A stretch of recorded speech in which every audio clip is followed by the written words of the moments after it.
E é com alegria que eu venho hoje partilhar com vocês um pouco da minha experiência vivida com Deus ao longo de 28 anos. Eu costumo dizer que eu tenho apenas 28 anos de vida. Que o que eu vivi para trás foi perdido. Que foi nos vícios, no pecado. Então tudo que a gente vive no pecado é perdido. São Paulo diz que o salário do pecado é a morte. E para que a gente não morra, a gente tem que dar um passo diferente. E nesse dar um passo diferente, a gente vai descobrir que o que importa para Deus não é o pecado do ser humano, mas o ser humano em si. A primeira coisa que eu preciso ter na minha mente, no meu coração, é: eu sou importante para Deus. Se a gente tem essa dimensão, a gente então começa a fazer um rompimento com aquilo que nós chamamos de pecado. O que é o pecado? Desobediência. Tudo que nos leva a desobedecer é pecado. Quando Deus criou o homem, e para a gente entender isso, a gente precisa ir voltar lá no livro do Gênesis, lá no começo. Talvez vocês até ouviram na primeira e na segunda pregação também do livro de Gênesis, né? Onde Deus criou todo o universo, todos os seres existentes com a palavra. Mas, quando foi criar o homem, ele parou e disse: façamos o homem à nossa imagem e semelhança. Eu quero fazer um comparativo aqui, na verdade não um comparativo, mas é a verdade. Quem foi que deu o nome aos animais? Foi Adão. Adão deu o nome a tudo que hoje nós conhecemos e chamamos por aquele nome. Mas deixa eu te fazer agora uma pergunta. Quem levou Adão a dar o nome a todos os animais, a todos os seres vivos da terra? Não foi o Pai, não foi o Espírito Santo, não foi o Filho. Foi um atributo que o Pai deu a Adão.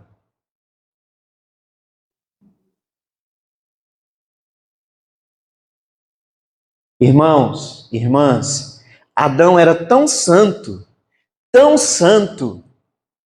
ele era tão revestido de graça, que ele olhava para a cadeira e dizia: isso é cadeira. Porque a graça de Deus habitava de tal forma nele, que praticamente ele era igual a Deus.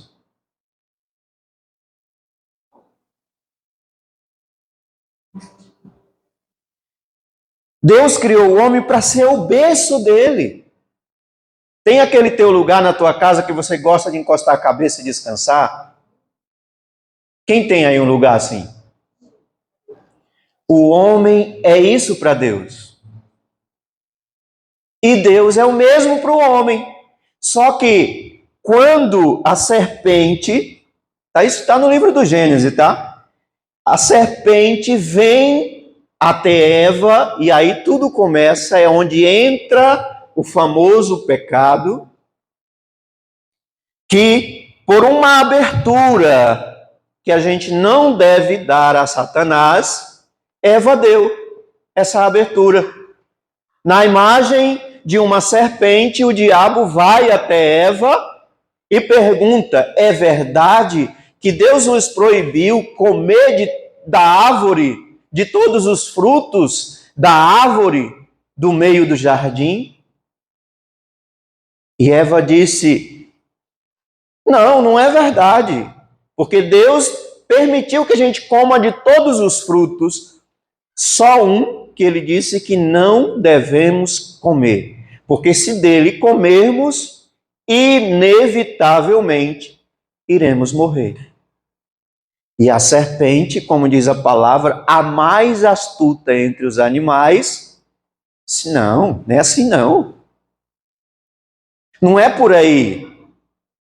Olha só, Se vocês comerem desse fruto, vocês serão igualzinho a Deus. Ora, Adão já era igual a Deus. Era santo, revestido de graça tamanha que tudo ele sabia. Não precisava querer de novo ser igual a Deus. Então Eva, através do argumento, e é através do argumento onde muitas vezes a gente cai no pecado, na descrença, nas lábias, né? Através do argumento da serpente, Eva pensa: poxa, então esse fruto é bom demais, né? Eu vou comer.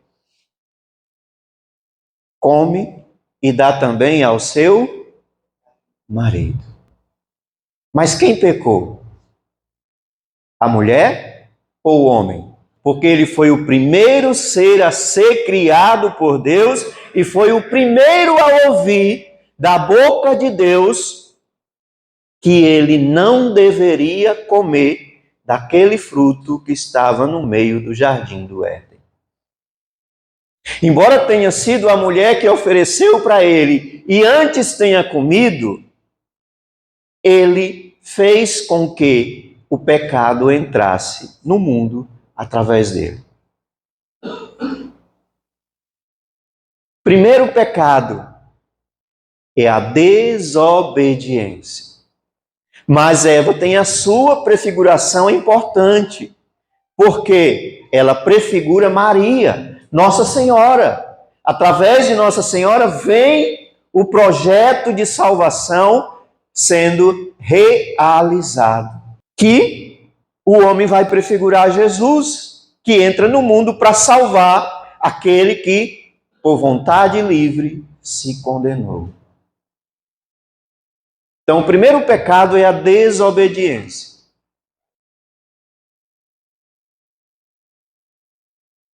Daí eu pergunto,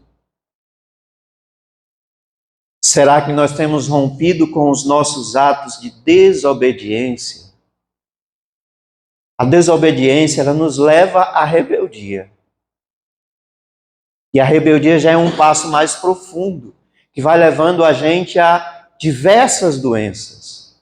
Eu vou dar um testemunho para vocês. Uma vez eu já pregava a renovação, ainda com uma espiritualidade muito jovem, muito novinha ainda. Eu disse para um superior meu uma frase que ele entendeu: isso é desobediência. Se você me desobedecer, você vai sofrer as consequências. Isso era num trabalho. E naquela hora eu pensei assim: não, isso não é desobediência. Mas eu pensei, não falei. Então, passou-se aquele dia, e no outro dia, que era para mim fazer aquilo que ele pediu, ou eu ia ou não ia, e se eu não fosse, eu sofreria as consequências. Eu fui perguntar para Deus: Senhor, e aquilo não era uma coisa boa aos meus olhos de se fazer. Então eu sempre procurava em Deus: Senhor, o que fazer? E naquele dia Deus me deu uma lição. E depois eu ouvi isso de alguém. Aquele que obedece, mesmo que esteja errado, não desobedece. Não peca. Aquele que desobedece, aquele que obedece, mesmo estando errado, não peca. Se eu ouvi essa frase no meu coração, primeira vez que eu ouvi ela, e eu fiquei com aquilo e fui para o local para fazer a determinada coisa que o cicrano havia me pedido. E naquele ambiente, quando eu cheguei, antes de entrar naquela sala, eu pedi uma confirmação de Deus. Senhor, foi tu que falou comigo? Foi um pensamento meu? Quando eu abro a porta para entrar, uma pessoa chega e diz assim: quem obedece não peca. E eu falei, então tá bom, Senhor, já entendi. E ali eu fiz uma simples oração, Senhor, enche o meu coração de obediência, porque eu não estou querendo fazer isso, não estou querendo fazer. Então enche meu coração de obediência, para que eu vá lá e faça.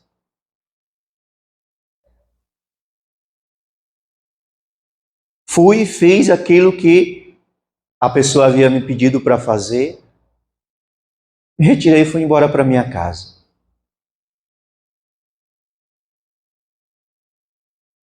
E as consequências foi para ele.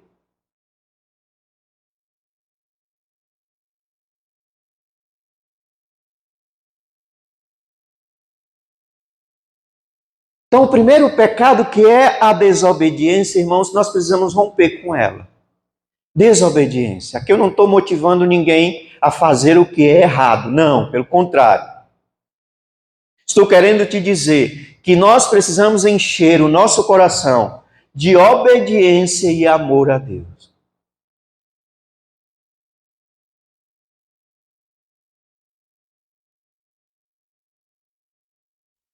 Quando a gente rompe com esse ato da desobediência, nós vamos viver consequências boas. Daqui a pouco eu vou pegar alguns trechos do Catecismo da Igreja que vai trazer as consequências dos atos de salvação na vida do ser humano. Como, por exemplo, esse texto que eu citei aqui, o que eu acabei de falar com relação à obediência, nós encontramos algumas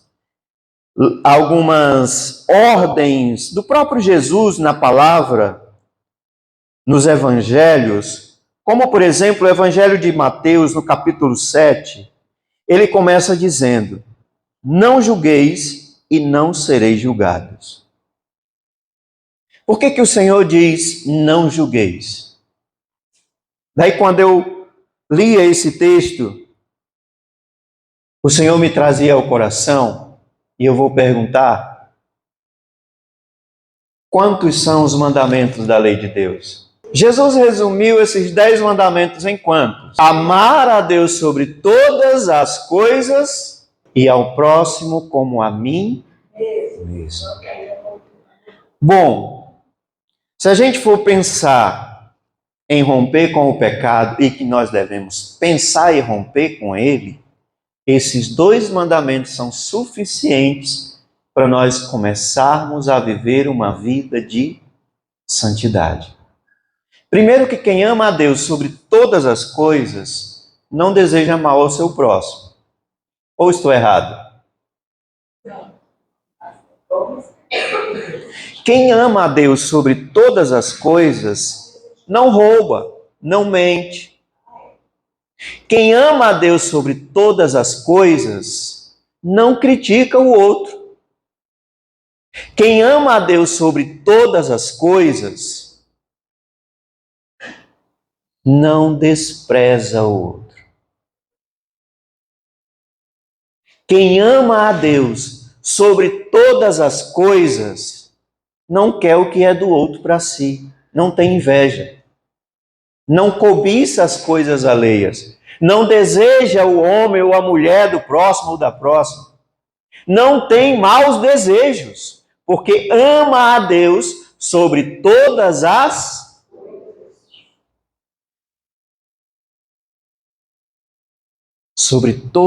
coisas. E quando a palavra diz coisas, é porque ela coloca um resumo em todas as situações. Por isso ela coloca a palavra coisas. Para não estar especificando, né? Colocando, porque senão é que nem João diz: não haveria livro que coubesse. Então a palavra de Deus traz coisas, porque já resume todas as situações. Quem ama o próximo como a si mesmo não tem coragem de fazer qualquer tipo de mal.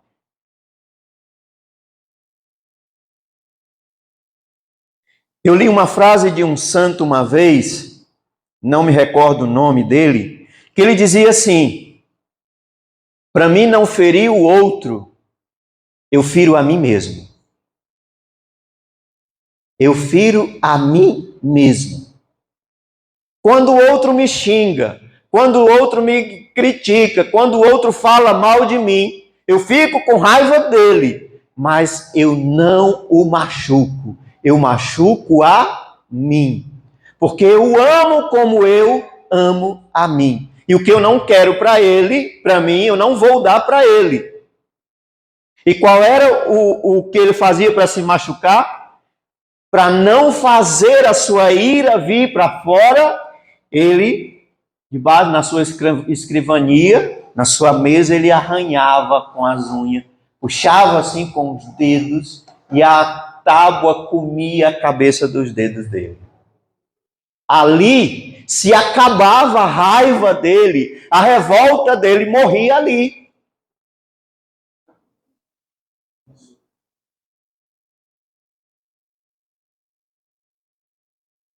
Conheci também uma biografia de um santo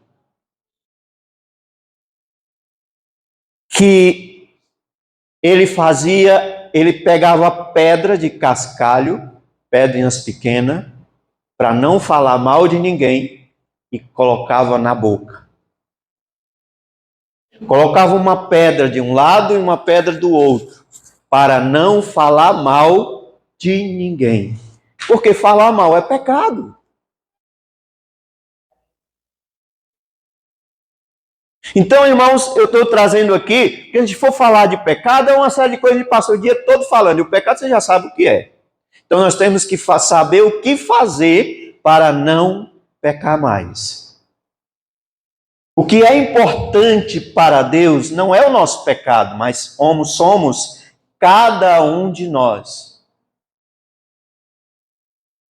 E quanto mais a gente se martiriza por amor a Deus, mais nós nos sentimos amados, guiados e protegidos por Deus. Não julgueis e não sereis julgado. Quando te der vontade de julgar alguém, morde a língua.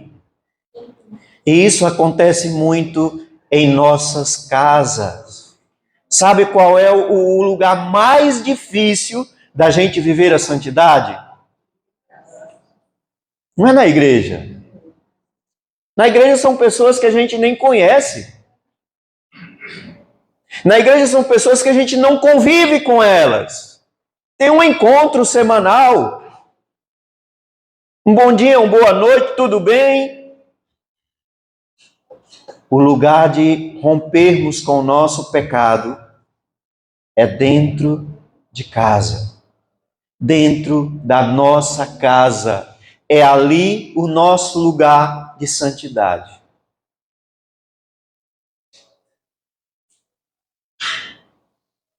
É ali que nós precisamos aprender a romper com os nossos pecados. Porque os nossos pecados que levam à morte, como diz São Paulo, são cometidos entre 4 paredes, ou 6 ou 10 paredes. Lá dentro de casa. Eu penso mal, eu tenho raiva. Tem gente que usa até uma expressão que é fortíssima, irmão, e isso faz um mal tão grande que se você imaginasse o tamanho que faz o mal, falar a palavra eu te odeio, você renunciaria antes mesmo dela chegar no teu pensamento. Cientificamente comprovado. Muitos cânceres que se desenvolvem no ser humano é por causa dessa palavra, eu te odeio. Olha a potência que ela tem. Ela não vem do coração de Deus. Então o que não vem do coração de Deus não é para sair pela nossa boca.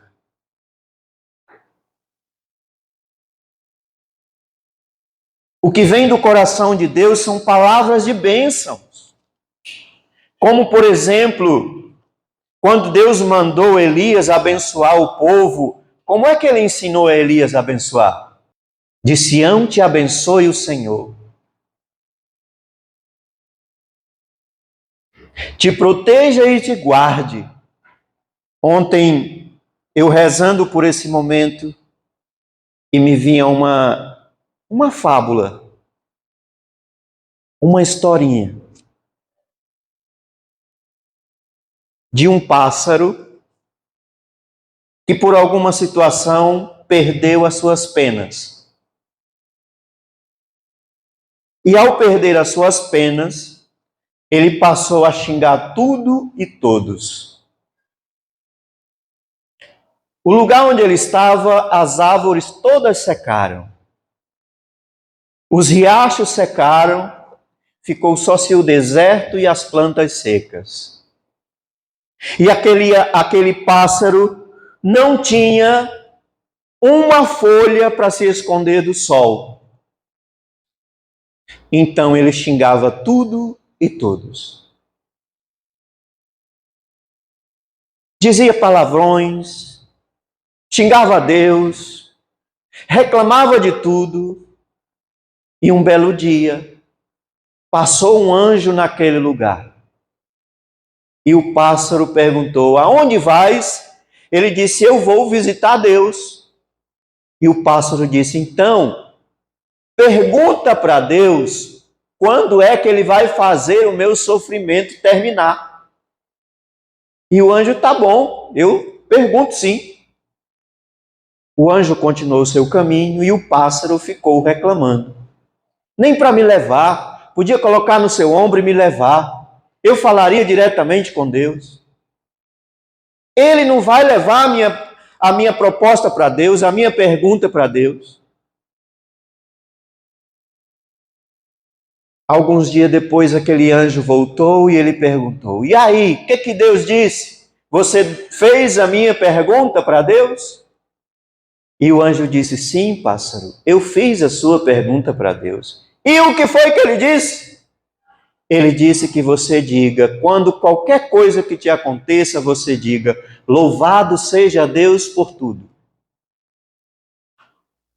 E o pássaro disse: ele disse isso? Disse. Agora é com você, se você faz ou se não faz, a decisão é sua. E o pássaro então inclinou sua cabeça, pensou, e o anjo seguiu o seu caminho. E o pássaro ficou lá, cabisbaixa, pensando, e disse: quem sabe eu mudando o meu jeito de ser, Deus tenha compaixão de mim. Então começou. O sol esquentou, e parece que esquentou mais que nos outros dias, e ele olhou para o sol e disse: glória a Deus por tudo, sol. Daqui a pouco ele sentiu fome, aí ele olhou para o céu e disse: glória a Deus por tudo. E tudo que ia acontecendo com ele, ele ia dando glória a Deus. Dando glória a Deus. Toda hora, todo instante, glória a Deus. Glória a Deus por tudo. E em um determinado dia, o mesmo anjo vinha e se surpreendeu com o que tinha acontecido com o lugar e com o pássaro onde ele estava. Árvores cheias de flores e de frutos, e o pássaro cheios de pena e feliz da vida, cantando glória a Deus. Porque ele mudou os seus hábitos, Deus mudou a vida dele. Assim é conosco, irmãos. Se a gente vive na murmúria, na lamúria do pecado, da situação que é o pecado, como é que nós vamos viver? Talvez como esse pássaro, tudo secando à nossa volta. Nosso coração se enchendo de angústia, de tristeza, de abatimento, de perguntas. Meu Deus, por quê? E o porquê não tem resposta. Por quê, meu Deus? Por que comigo? Por que eu? Por que eu vivo assim? Por que tanto isso? Por que isso? Por que aquilo? Por que eu rezo tanto? Aí, gente, tem pessoas que usam a expressão: quanto mais eu rezo, mais assombração me aparece. Por que, irmão? Não se deu conta de que, como disse Jesus, o nosso coração, ele está cheio de sujeiras e precisa ser tirado. precisa ser tirado. A boca precisa falar daquilo que o coração está cheio. Então, se sai uma palavra de maldade, você só está revelando o que você tem dentro de você. Se você é uma pessoa briguenta, você só está revelando o que tem dentro de você. É hora de mudar. É hora de dizer, Senhor, eu preciso da tua salvação. Melhor dizendo, Senhor, eu acolho a tua salvação, porque Jesus já nos salvou, irmãos. Eu estou usando aqui a linguagem portuguesa, do português, que quando o português correto diz, se tiver um homem, tiver 100 mulher, é no masculino e você tem que falar. Então é isso que eu estou usando, tá? Por isso que eu estou falando a palavra irmãos. Mas envolve todos. É hora de mudar. É hora de olhar para a cruz de Jesus. É hora de olhar para a cruz de Jesus e dizer, Senhor, eu tomo posse do teu sacrifício que me salvou, do teu sacrifício que me libertou. Aí você vai colocando aquilo que você tem dentro de você. Eu creio que nós sabemos o que tem dentro da gente.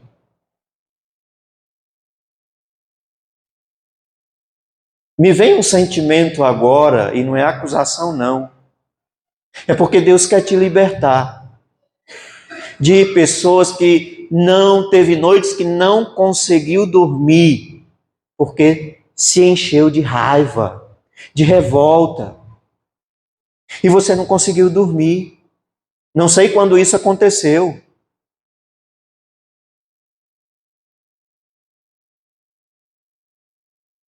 É hora de olhar para a cruz e dizer, Jesus, se eu não aceitar o teu sacrifício, eu sou condenado mesmo. Mas eu aceito o teu sacrifício. Ele não vai fazer de novo, ele já fez. E em cada missa é atualizado. É hora de abraçar.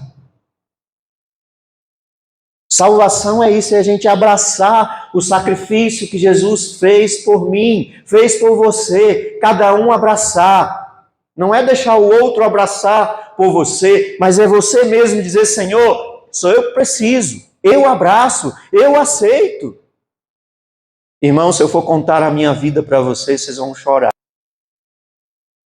E houve um dia que eu cheguei para Jesus, diante de uma cruz assim como essa,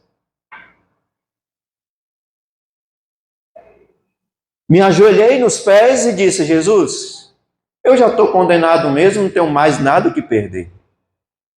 Tenho condenado, não tenho o que perder, já está perdido, né?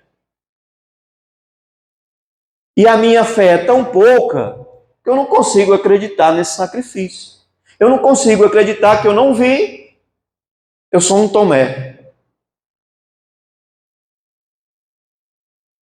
Mas se o Senhor me ama, como diz a palavra, eu quero provar a tua salvação. Eu quero aceitar no meu coração este projeto de salvação que tu realizastes. Eu preciso que ele se cumpra em mim. Olha como é que está o meu coração. Aí eu tinha ódio do meu pai, porque o meu pai separou da minha mãe, eu tinha 7 anos de idade. Eu culpava meu pai por tudo que me acontecia. Minha mãe eu nunca a culpei, mas meu pai eu culpava. Por quê? Porque eu tinha o desejo de estudar e de ser juiz. E com a separação eu tive que sair da escola para ir ajudar minha mãe a criar os outros filhos, meus outros irmãos, que eu sou o mais velho de uma turma de 5. E aquilo me encheu de revolta contra meu pai. E nesse dia ao pé da cruz eu dizia isso para Jesus. Jesus, o que eu tenho é mágoa no meu coração. O que eu tenho é ódio. O teu amor é capaz de curar meu ódio. É assim que eu estou, mas é assim que eu também estou precisando. Só não sei como fazer, mas eu estou precisando. Estou te pedindo. Se tu diz a tua palavra, pede e eu te darei, então eu estou te pedindo, me salva. Me salva, me liberta, me tira essa angústia do peito. E naquele dia, pela primeira vez, eu ouvi Deus me falar, como vocês estão me ouvindo. Meu filho, renuncia o teu pecado. Se tu renunciares o teu pecado, de livre vontade e decisão, eu te abraço com minha salvação. Mas eu preciso que tu renuncie o teu pecado. Se tu não renunciar, eu não posso fazer nada. E eu questionei, como assim tu não pode fazer nada? Tu é o Todo-Poderoso. Mas para te salvar eu preciso que você renuncie o teu pecado por amor a mim. Você renuncia? E eu disse, eu renuncio, Senhor. Eu renuncio todo o meu pecado, toda a minha ira, toda a minha revolta, tudo que ao longo dos anos eu venho arrastando dentro de mim. E eu sentia um peso tão grande nas minhas costas.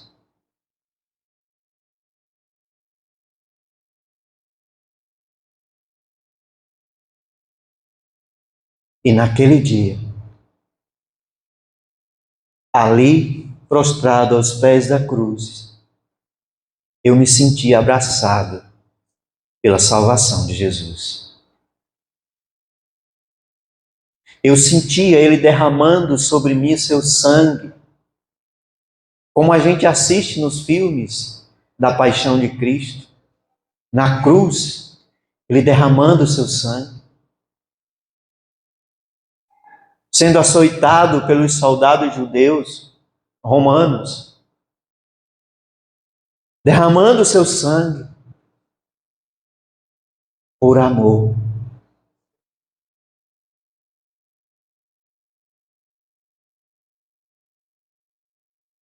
Sabe o que é pior? É quando a gente se acostuma com o pecado, que a gente não sente o peso dele.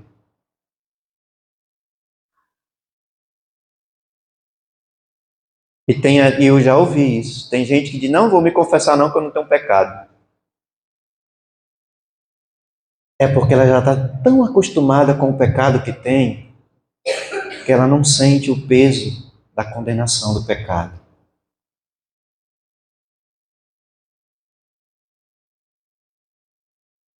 Mas tem jeito.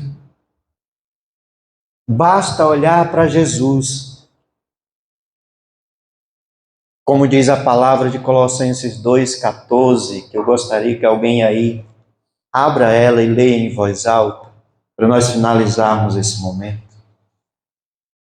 Cancelando o documento escrito contra nós, cujas prescrições nos condenavam, aboliu definitivamente ao encravá-lo na cruz. Meu irmão, minha irmã, o teu pecado foi cancelado. A tua dívida foi perdoada.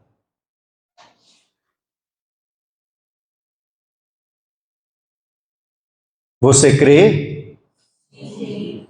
Você crê? Sim. Então fica de pé e diz, Senhor, eu tomo posse da tua salvação hoje. Senhor, eu tomo posse da tua salvação hoje. Eu gostaria de fazer um ato.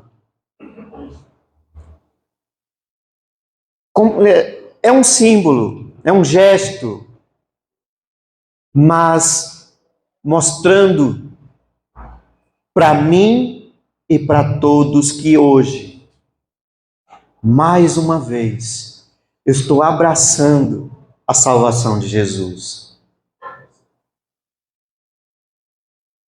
Eu convido você a beijar os pés de Jesus aqui na cruz, como um ato de abraçar a sua salvação.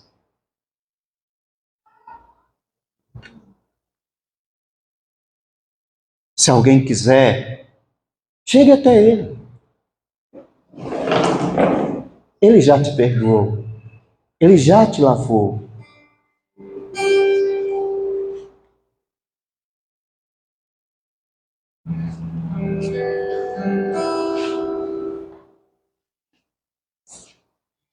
Enquanto esse momento acontece, eu gostaria que fôssemos orando em línguas. Obrigado. Enquanto você vem vindo, me vem uma visualização, irmãos, o próprio Jesus enchendo aqui esse ambiente de flores, flores coloridas, enchendo a nossa vida de alegria.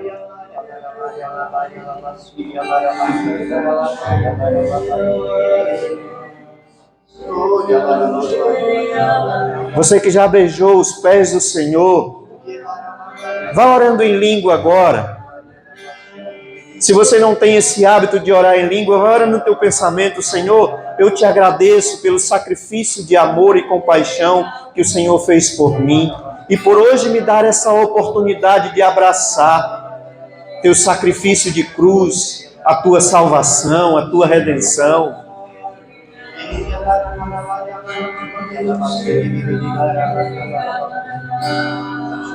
Senhor, as coisas ruins que eu trago dentro de mim, eu quero renunciar neste momento agora. A raiva, a revolta, a angústia, a decepção, a inveja, eu renuncio, Senhor.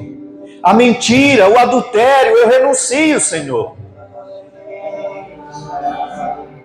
Eu renuncio, Senhor, todas as coisas más com que o meu coração ainda está cheio, Jesus, porque eu venho guardando coisas ruins dentro de mim. Mas hoje, Senhor, eu não quero continuar sendo esse vaso manchado. Eu quero ser lavado pelo teu sangue, Jesus.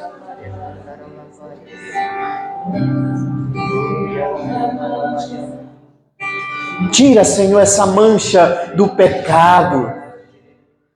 Rasga meu coração se for preciso, Senhor, mas não deixa nada de mal dentro dele, Senhor.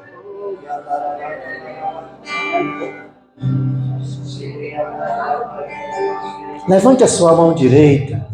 Eu renuncio minha falta de amor, minha falta de perdão. Eu renuncio, Jesus. Eu renuncio, Senhor, o ódio que por muito tempo eu guardei de meu pai. Eu renuncio, Senhor. Eu renuncio, Senhor, a inveja de algumas pessoas. Eu renuncio, Senhor, tudo que é inveja, eu admirar a vida do outro, Senhor, e ter aquela inveja. Eu renuncio a essa inveja, Senhor. Eu renuncio. Eu renuncio os meus apegos. Eu renuncio, Jesus. Eu renuncio, Senhor, a minha raiva e até as palavras agressivas que eu falei contra as pessoas, contra minha esposa, contra meus filhos, contra um amigo, uma amiga. Eu renuncio, Jesus. As palavras que eu usei contra mim mesmo, Jesus, as palavras que eu mesmo me amaldiçoei e me aprisionei numa situação de pecado, eu renuncio, Senhor. Eu renuncio às palavras de maldição, como eu nunca te perdoo, jamais te perdoarei. Eu renuncio a essas palavras, Senhor, que porventura tenha saído de meus lábios um dia. Foi um momento de raiva, Senhor. Foi um momento de revolta. Perdoe essa minha revolta. Perdoe essa minha raiva. Liberta meu coração, Senhor. Eu também quero perdoar, Jesus, agora neste momento, a pessoa que me falou palavras duras, que me fez sofrer, que me fez chorar. Oh, Jesus, quanta coisa ruim entrou ali no meu coração naquela hora. Neste momento, Senhor, eu te peço misericórdia. Eu perdoo, Senhor, o fulano, a fulana, eu perdoo, Jesus. Assim como eu necessito, Jesus, do teu perdão, eu perdoo quem me machucou, Jesus. Eu recorro à tua bondade. Não se segura, minha irmã, solta. Liberta, deixa Jesus libertar teu interior. Tem uma pessoa, você é uma mulher que está se segurando. Se permita sair daqui transformada hoje. Renuncia.